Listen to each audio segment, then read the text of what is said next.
The Interstellar Commerce Guild maintained detailed records on approximately 14 million sentient species across the known galaxy. Of these, roughly 3,000 were considered diplomatically challenging, 800 were classified as militarily concerning, and exactly 47 had earned the designation avoid at all costs unless absolutely necessary for survival. Humans occupied position number 1 on that particular list, which was both a testament to their effectiveness and a damning indictment of their social skills.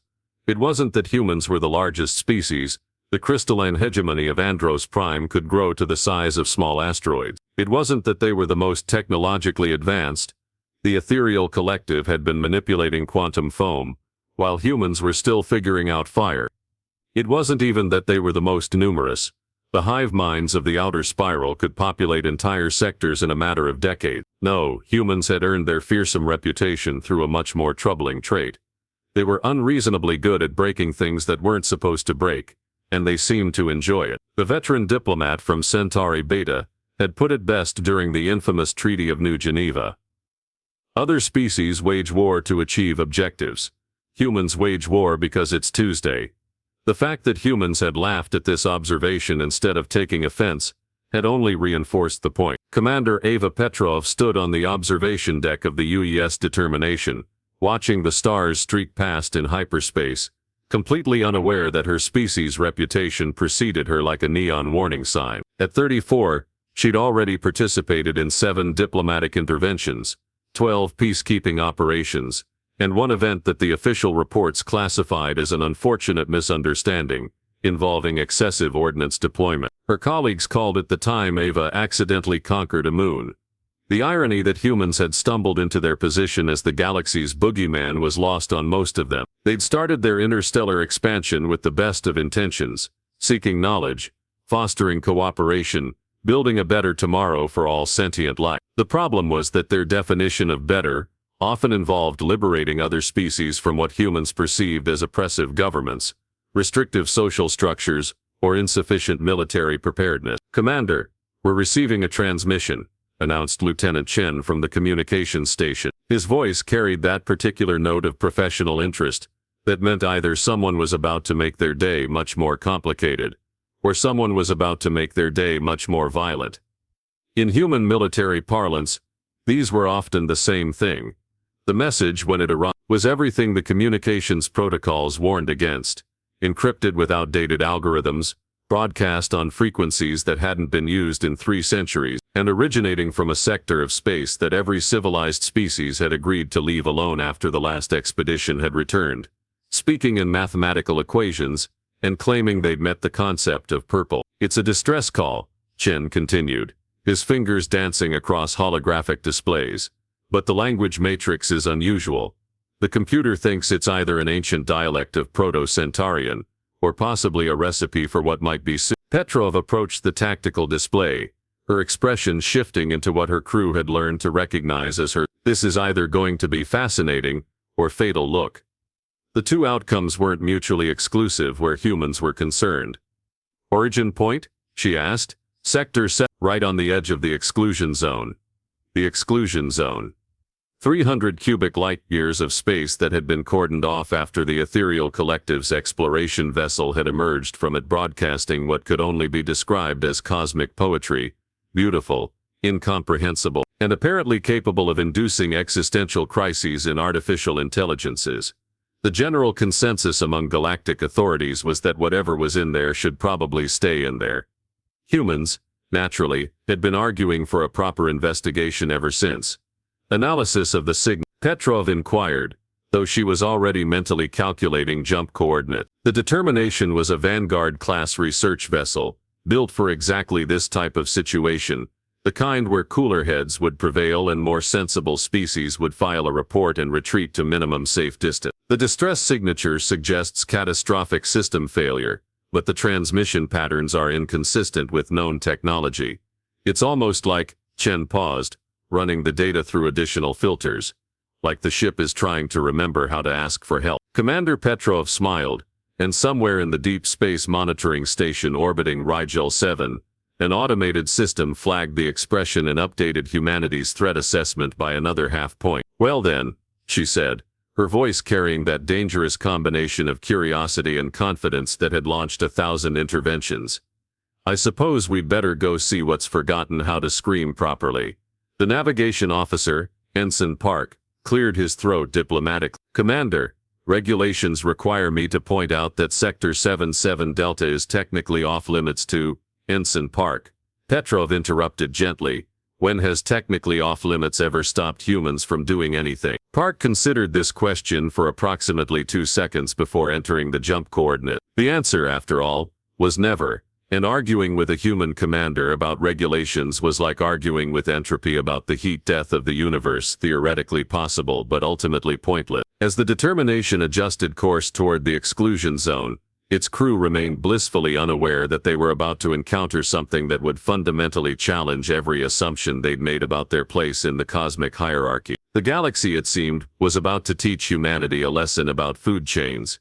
It was going to be educational. The derelict vessel they discovered 3 hours later defied every principle of engineering that humanity had learned, borrowed, or accidentally blown up in their meteoric rise to galactic prominence. It hung in the void like a contradiction made manifest, simultaneously organic and mechanical, ancient beyond measure yet somehow pristine, as if time itself had decided to take a coffee break rather than deal with whatever this thing was. "Preliminary scans are confusing," reported Dr. Elena Vasquez, the determination xenoarchaeologist, her voice carrying the particular strain that scientists developed when the universe refused to behave according to their carefully constructed theory. "The hull appears to be composed of materials that shouldn't exist, arranged in patterns that violate at least 3 laws of physics, and the whole thing is approximately 400,000 years old." Commander Petrov studied the tactical display, where the alien vessel rotated slowly in 3-dimensional representation. It resembled nothing so much as a flowering plant made of starlight and nightmares, its surfaces shifting between transparency and opacity in ways that made her eyes water. 400,000 years, she mused. That predates the first galactic civilization by what, 200 millennia? Give or take a few ice ages, Vasquez confirmed. "Commander, this ship is older than most of the star formations we use for navigation. It's older than some of the stars themselves." The implications hung in the recycled air of the bridge like an unwelcome dinner guest who'd overstayed their welcome and started commenting on the furniture. Humanity had built their reputation on being the newcomers who'd crashed the galactic party and accidentally set the curtains on fire. The idea that something had been out here, building vessels that made their most advanced technology look like stone knives and bearskins, was profoundly unsettling. "Any signs of life?" Petrov asked, though she suspected she already knew the answer. The universe had a way of making things complicated exactly when you thought you'd figured out the rules.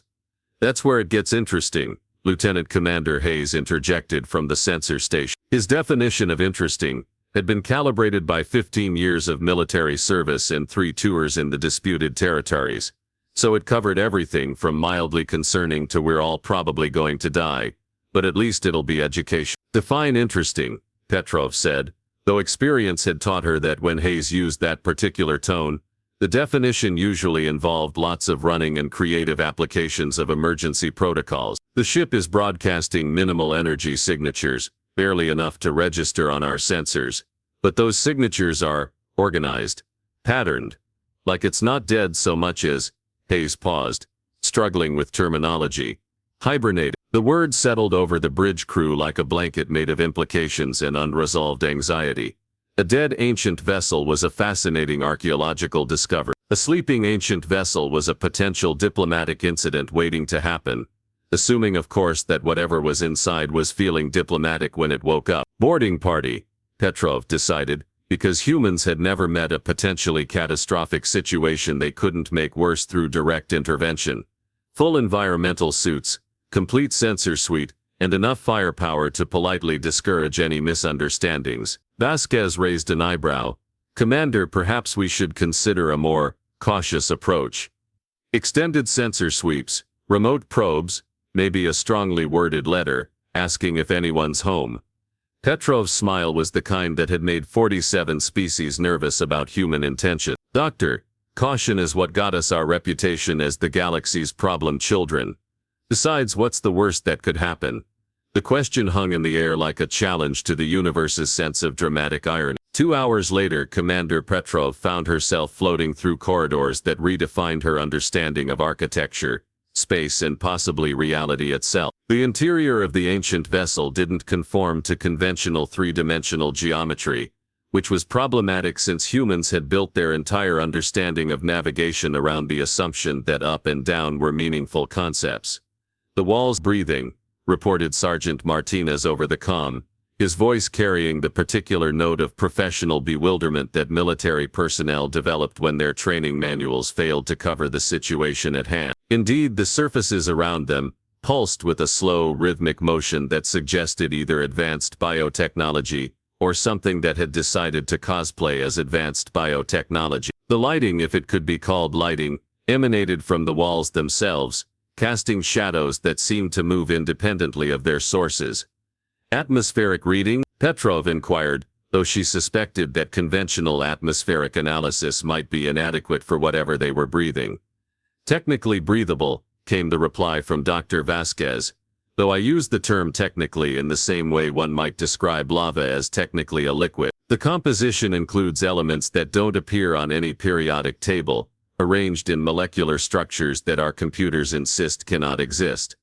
They continued deeper into the vessel, guided by corridors that seemed to rearrange themselves when no one was looking directly at them. The architecture suggested a civilization that had mastered not just advanced technology, but advanced reality, as if the builders had decided that the laws of physics were more like guidelines anyway. "Commander," Vasquez's voice carried a new note of excitement mixed with professional terror. "You need to see this." The chamber they entered defied description, though vast was a starting point, and impossible was probably the conclusion. The ceiling stretched upward into darkness that suggested either enormous height or a fundamental disagreement with the concept of enclosed spaces.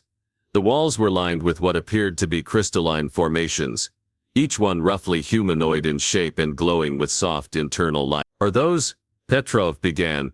"Stasis chambers," Vasquez confirmed, her scanner painting holographic overlays across the formations.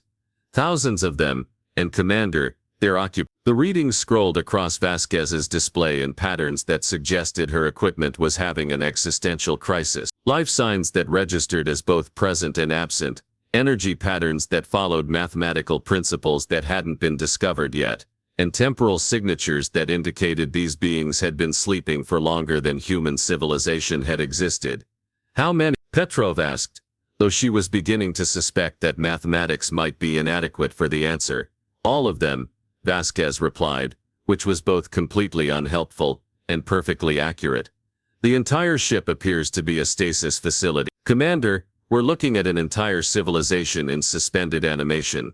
As if responding to their presence, the chamber's lighting began to shift, growing brighter and more purposeful. The crystalline formations pulsed in sequence, like a vast organic computer booting up after an extended downtime. "Commander," Sergeant Martinez's voice carried a note that suggested their situation had just transitioned from interesting to time to leave. "I think we just rang the doorbell." The first being to emerge from stasis did so with the casual grace of someone waking up from a particularly refreshing nap, rather than the dramatic resurrection one might expect after 400 millennia of unconsciousness.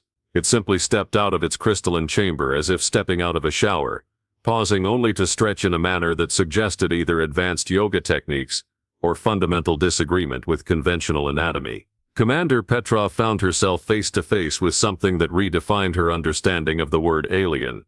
The being stood roughly 3 meters tall, possessed what might charitably be described as features, and radiated an aura of casual superiority that reminded her uncomfortably of her grandfather's cat, the one that had somehow convinced the entire family that it was doing them a favor by allowing them to exist in its presence. "Well," the being said, its voice arriving directly in their minds without bothering with the tedious process of sound waves.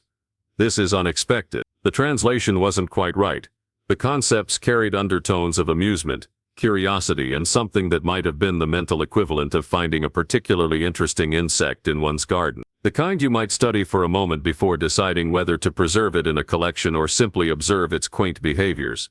Vasquez, demonstrating the kind of scientific fortitude that had gotten humanity into trouble on 17 different worlds, stepped forward with her scanner raised. "Greetings. I'm Dr. Elena Vasquez of the United Earth Systems research vessel. Determination. We received your distress signal and the being's attention shifted to her with the focused intensity of a scholar examining a newly discovered manuscript. Though the manuscript appeared to be written in crayon by a particularly ambitious toddler. Distress signal. The concept arrived wrapped in what could only be described as polite confusion. Oh, you mean the automated maintenance request? Yes. The ship's been trying to schedule a routine diagnostic for the past. How long have we been sleeping? This question seemed directed at the air itself, which promptly responded with information that made Vasquez's scanner emit a small, defeated beeping sound. 412,736 years, 14 days, 6 hours and approximately 37 minutes, came the reply from the ship itself, its voice carrying the patient tone of an entity that had been keeping very precise track of time and was mildly disappointed that no one had asked sooner. The being nodded as if this was perfectly reasonable. Yes. Well, one does lose track during extended meditation cycles. You're the maintenance crew, then? The question hung in the recycled air like a politely phrased insult. Commander Petrov, who had faced down hostile alien armadas without blinking, found herself struggling with the novel experience of being mistaken for technical support by something that regarded her species' greatest achievements as routine housekeeping. Actually, she began, drawing upon every diplomatic training course the military had ever forced her to endure. We're explorers, researchers. We represent the United Earth Systems, one of the major powers in this galactic region. The being's expression, if it could be called an expression, shifted to something that might have been the equivalent of a polite smile. The kind reserved for children who announced they were going to be astronauts when they grew up. How delightful, it said, and the condescension was so perfectly calibrated that it took several seconds for the humans to realize they'd been patted on the head. A major power, you say? That's wonderful. It's always encouraging to see the younger species developing ambition. More beings were emerging from their stasis chambers now, moving with the unhurried efficiency of entities who had all the time in the universe, and were mildly curious about what the newcomers had accomplished during their brief tenure in galactic civilization. They communicated among themselves in concepts that bypassed language entirely, leaving the humans with the distinct impression of being the subject of a casual academic discussion. Commander Martinez whispered over the private channel, "I don't think they see us as a threat." This observation carried the weight of revelation and the sting of wounded pride. Humanity had spent 3 centuries building their reputation as the species other civilizations warned their children about. They were the ones who had accidentally started the War of 5 Suns by trying to establish a trade route through what turned out to be someone's sacred burial ground. They were the ones whose standard diplomatic first contact protocol included contingency plans for 17 different types of armed conflict. And these beings were treating them like particularly clever pets, who had learned to operate a starship. "Your vessels," one of the newly awakened beings observed, gesturing toward the determination, "show considerable ingenuity within the constraints of your current understanding. The fusion reactors are quite efficient, though of course you'll want to upgrade to quantum cascade systems once you've mastered the underlying principles. Should only take you another few thousand years of development." Vasquez's scanner was now making sounds that suggested it was having a nervous breakdown. "Commander," she whispered, "their casual observations about our technology are more advanced than anything in our theoretical database. They're discussing improvements to systems we don't even know how to build yet." The being who had first awakened turned its attention back to Commander Petrov, with the focused interest of a xenobiologist, discovering a new species. "You mentioned exploration. How fascinating. Where have your travels taken you?" Petrov straightened, calling upon every moment of her military career that had prepared her to represent humanity's achievement. "We've established colonies in 47 star systems, made contact with over 200 alien civilizations, and helped mediate conflicts across 3 galactic sectors." 47 systems, the being repeated, and there was something in the mental tone that suggested it was doing calculations. "In how long?" 3 centuries of interstellar expansion," Petrov replied, with the pride of someone whose species had conquered a significant portion of the galaxy through determination, superior firepower, and an alarming disregard for the concept of impossible. The silence that followed was filled with the kind of polite awkwardness that accompanied the realization that one had just boasted about running a marathon to someone who routinely commuted between galaxies. 3 centuries, the being mused. How energetic. We established colonies in 47 systems during a particularly productive afternoon, though that was before we realized that physical expansion was rather missing the point. The concept arrived with undertones that suggested physical colonization was roughly equivalent to a child's hobby of collecting stamps. Harmless, occasionally educational, but ultimately a phase one grew out of. Missing the point, Vasquez asked, her scientific curiosity overriding her growing sense that humanity's greatest achievements were being casually dismissed as cute hobbies. Oh yes, the being replied, its attention now encompassing the entire human boarding party, with the kind of gentle focus one might direct at a group of students who had just asked why they couldn't simply walk to the moon. Physical expansion is quite limiting. Don't you all that bother with ships and colonies and territorial disputes? So terribly linear. The word linear arrived wrapped in concepts that suggested humanity's approach to galactic civilization was roughly equivalent to trying to solve a multi-dimensional equation by drawing stick figures in the sand. Commander Petrov felt something she had never experienced in her military career, the distinct sensation of being intellectually outclassed by such a margin that the gap couldn't be measured in conventional terms. It was like trying to arm wrestle a black hole. We should probably discuss maintenance needs, she said, falling back on practical matters, because the alternative was confronting the possibility that humanity's position as the galaxy's apex predators was based on the galactic equivalent of adult supervision. Oh, that's quite thoughtful, the being replied, though I suspect your technical capabilities might be somewhat limited for our requirements. The ship needs a complete quantum substrate realignment, temporal anchor recalibration, and we seem to be running low on compressed possibility. It paused, considering, though I suppose you could help with the simpler tasks.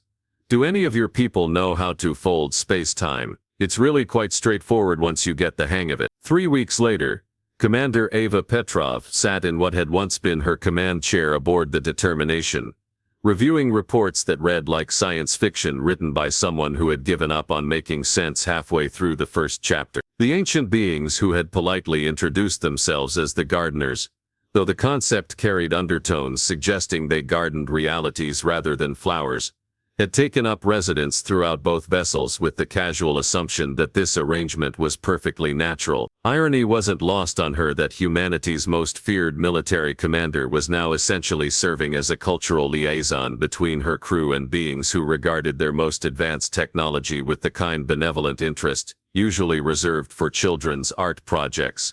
Stuck to refrigerators. Daily report, she said to Lieutenant Chen, though daily had become a relative term since the gardeners had mentioned that linear time was more of a suggestion than a rule. The engineering team has successfully learned to identify 17 different types of impossible, Chen reported with the practiced delivery of someone who had given up expecting normalcy. Chief Engineer Rodriguez says that watching them repair quantum fluctuations with what appears to be concentrated willpower has given her either enlightenment or a nervous breakdown, possibly both. The gardeners had been endlessly patient teachers, though their teaching methods assumed that basic concepts like manipulating fundamental forces through conscious intent were roughly equivalent to learning to tie one's shoes. Vasquez had spent the better part of a week trying to understand how they folded space-time, only to be told that she was thinking too hard and that the universe was much more cooperative than most species assumed.